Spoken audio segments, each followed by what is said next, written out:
Hello everyone! Welcome back to my channel!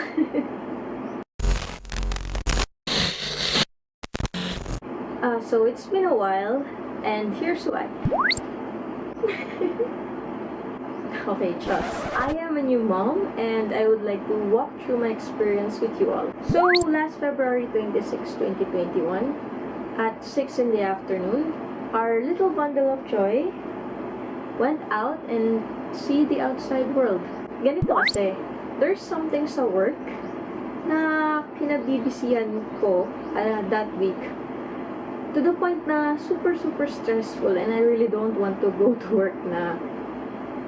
So, I kind of talked to my daughter and I told her, baby, lumabas ka na para hindi ko na kailangang pumasok. So, ayun, I just told her that. And I did not know na makikinig siya. So, that was February 25. At about 1 in the morning, my hubby was already on his way to Dreamland and I was reading manga. Suddenly, my water broke. And syempre, it's my first time. I'm not sure if it's really that or baka nawiwi na lang ako, diba? Nawiwi na lang ako sa kama. I don't know. I was contemplating whether or not I will tell him, diba? Kasi nakakahiya pag nagwiwi lang pala ako. But syempre, it was the first. So, imposible naman siguro na bigla akong nawiwi, diba? I'm an adult and all. So, I woke him up and then I told him, I think my water broke. I got up. Ayun na naman. Tubig everywhere. As in, everywhere. You know that feeling na bigla kang excited because after 9 months, makikita mo na yung baby mo. Pero at the same time, your mind goes into overdrive. It's like, OMG, kaya ko ba to? Ang sakit nito, shit. With all the birthing videos I've watched sa YouTube, sa Google, kahit anong site, ganyan. I was really in panic. And di ko alam sa iba kung kalmado lang ba kayo or what. Pero on the outside, I was calm. I was just like saying sorry because ang daming tubig.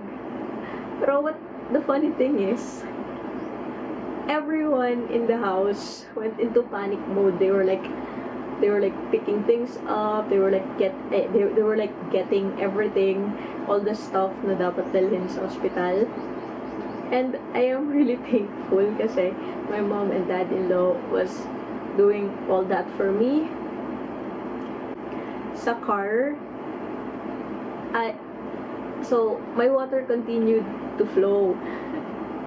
Alam mo yung feeling na I was like sitting in a mini pool. Hindi mo alam kung anong gagawin mo, kung anong i-expect mo. So, I went ahead and called my OB kasi syempre sino ba namang magpapaanak sa akin? Di ba yung OB ko nga? I called her. I said, Doc, I think my water just broke. Yan. And I was like, ano pong gagawin ko? And she said, calm down. I will call the hospital and things will be okay. And then, when I was in the hospital, I called her again. I said, Doc, andito na po kami sa hospital. As in, like, I was trying to call her. I was calling her every minute. Kasi nga, syempre, hindi ko alam kung anong gagawin ko. Like, manganganak na ba ako on the spot? Lalabas na ba yung baby? Ganun. So yeah, that was really cool. I know. When we got to Mary Immaculate Maternity and General Hospital. Yes, that's it. Finally, I got it. So it then began my labor experience during the COVID-19 pandemic. Imagine that. My husband talked to the guard, then the guard went inside the hospital to help us check in. O, diba? Parang hotel lang. May waiting area sa labas. That was like the hospital room. My chair para sa mga bisita, chos. Pero wala, bawal talaga bisita. Joke lang, hindi talaga ganun. Bago kasi makapasok sa main hospital, ayun, bago ka makaalis dun sa waiting area, kailangan mo muna ng antigen and RT-PCR, especially for my part kasi nga mga anak ako. Ang bilis ng result ng antigen kasi nagmamadali na sila.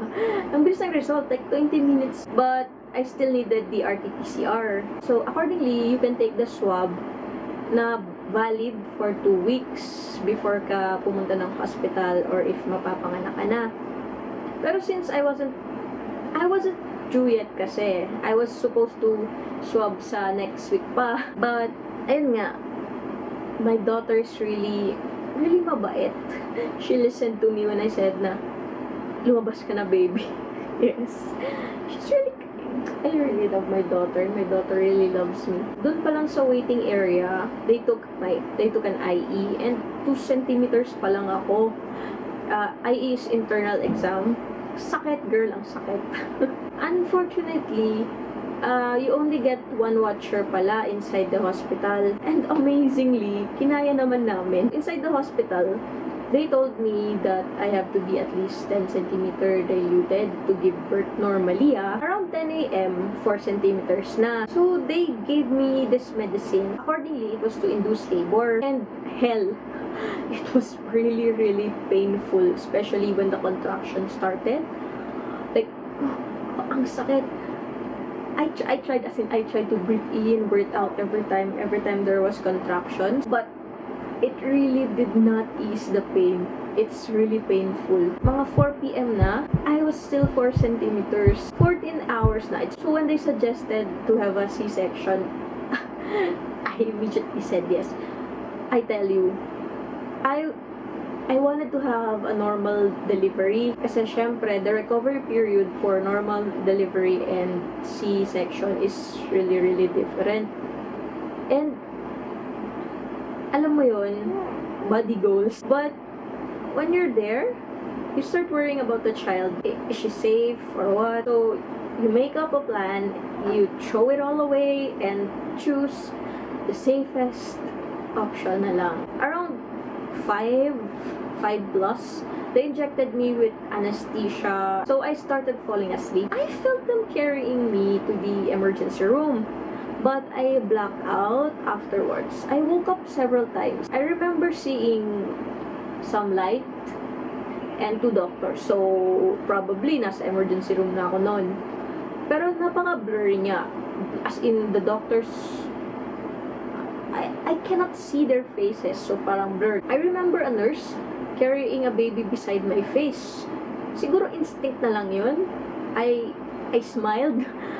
I smiled when she put the baby beside my face. I smiled lang talaga. I smiled. After that, I was gone. I was unconscious. I woke up. I was in the hospital room again. Funny thing, after all that, the first thing I asked, nanganak na ba ako? Until now, we still get the knock out of it. So, eto na.